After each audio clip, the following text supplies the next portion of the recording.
Hello friends, स्वागत है आपका हमारे channel SPL tips and tricks में।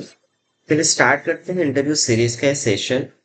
आज के सेशन में हम सीखने वाले हैं टेबल वेरिएबल के बारे में।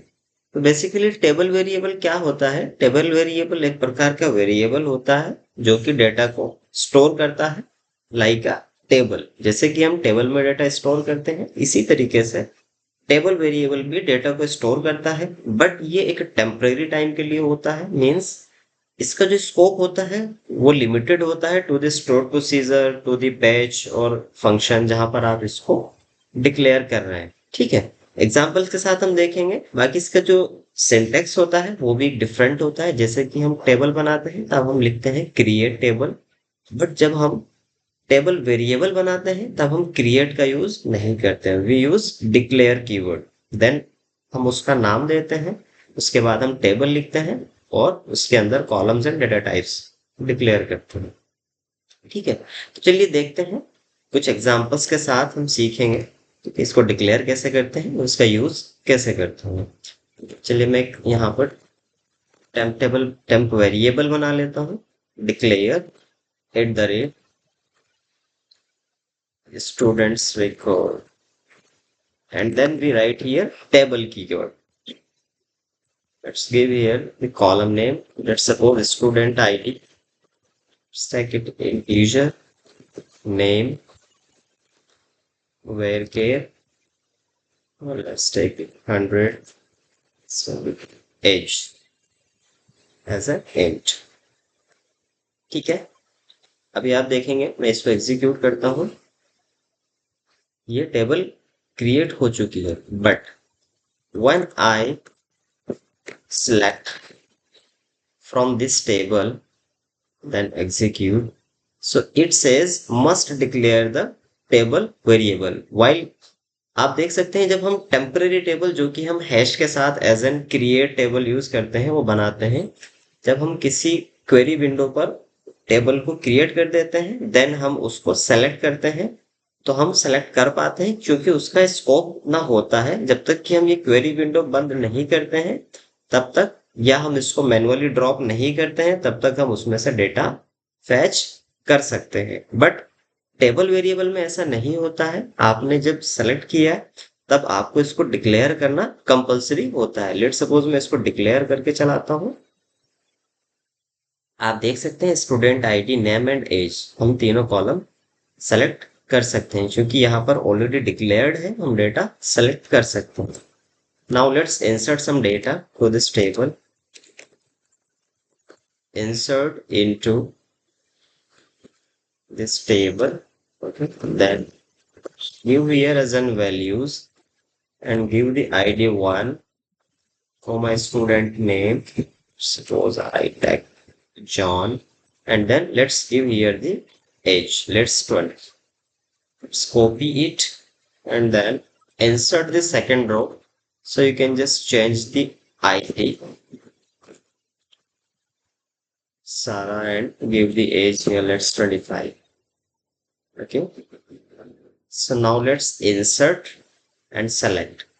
आप देख सकते हैं यहाँ पर दो रिकॉर्ड्स हमारे टेबल वेरिएबल में इंसर्ट हो चुके हैं, बट इंडिविजुअली जब मैं सेलेक्ट करता हूं इट विल से आप इसको डिक्लेयर कीजिएगा, must declare the variable means table variable student record. चूंकि डिक्लेयर्ड नहीं है इसलिए आप इसमें से डेटा फेच नहीं कर सकते हैं। So you need to first declare, then you can perform the other actions. ठीक है, तो नेक्स्ट क्या होता है कि हम इस पर क्या कर सकते हैं, जो कंस्ट्रेंट्स हैं वो हम कौन कौन से कंस्ट्रेंट्स इस पर लगा सकते हैं। तो मेनली क्या होता है कि हम जो हमारा टेबल वेरिएबल होता है उसमें सिर्फ प्राइमरी की या जो हमारा यूनिक की कंस्ट्रेंट होता है वही इम्प्लीमेंट कर सकते हैं। ठीक है, लेट सपोज मैं यहाँ पर इम्प्लीमेंट करता हूँ प्राइमरी की। ठीक है, अब मैं यहाँ पर दोनों सेम डेटा इंसर्ट करता हूँ, so it will say primary की वायलेशन। आप देख सकते हैं वायलेशन ऑफ प्राइमरी की कंस्ट्रेंट, क्योंकि यहाँ पर हमने प्राइमरी की इंप्लीमेंट किया है तो इसका वायलेशन हम नहीं कर सकते। Let's suppose I just give here 2, so it will insert it they record here. Two rows affected. But again, when you will individually select from this table, it will say must declare. So now again, let's select. So here you can see we have two records, but you cannot insert the same value in this primary key column. ठीक है, तो ये था कि हम इस पर जो कंस्ट्रेंट क्या क्या अप्लाई कर सकते हैं. ठीक है, नेक्स्ट क्या होता है कि इसमें हम क्या इनसाइड स्टोर प्रोसीजर इसको यूज करते हैं, तो हम सिर्फ इसका जो स्कोप होगा उस स्टोर प्रोसीजर तक ही रहेगा. चलिए एक एग्जांपल के साथ देखते हैं, काम करते हैं. हम इसी को एक स्टोर प्रोसीजर में कन्वर्ट करते हैं. Declare sorry create proc and let's get students vehicle. ठीक है,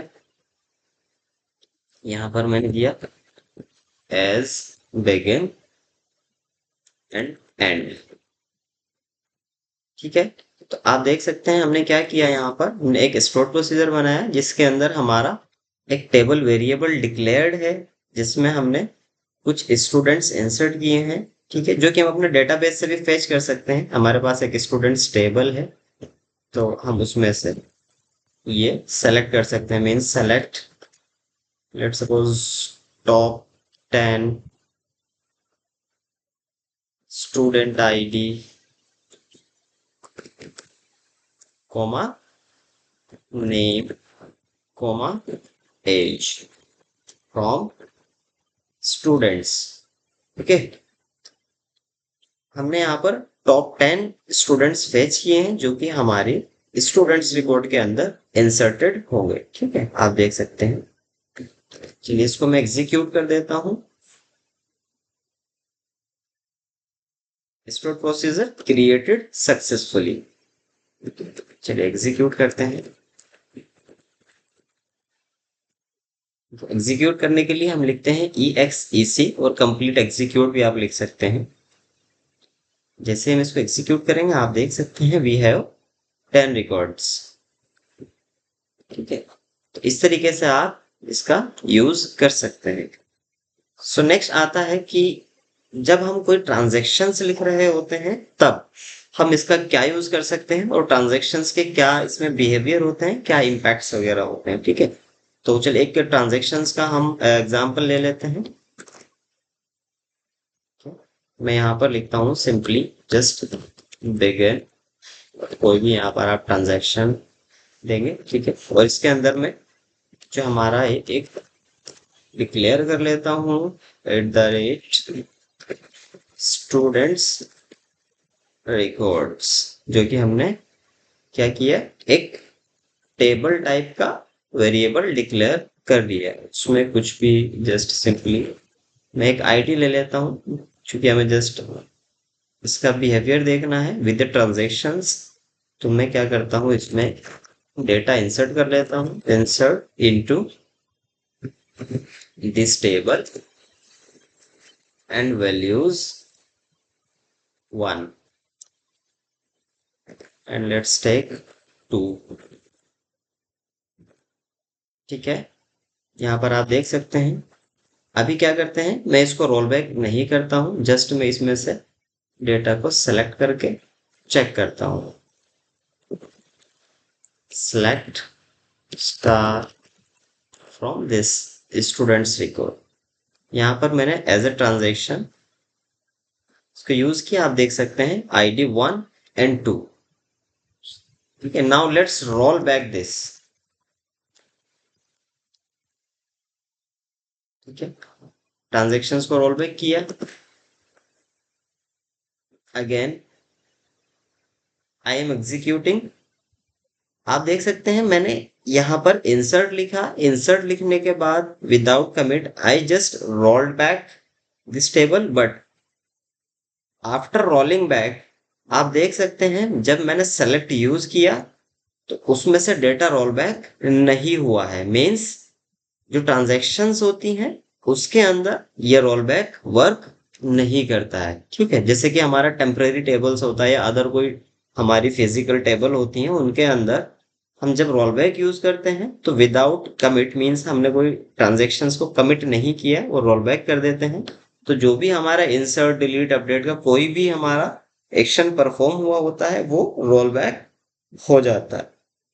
चलिए मैं इसका एग्जांपल दिखाई देता हूं आपको। Again I used begin tran and create table hash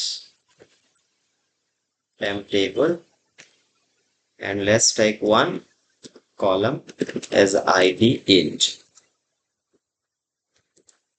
Insert into this temp table and the values,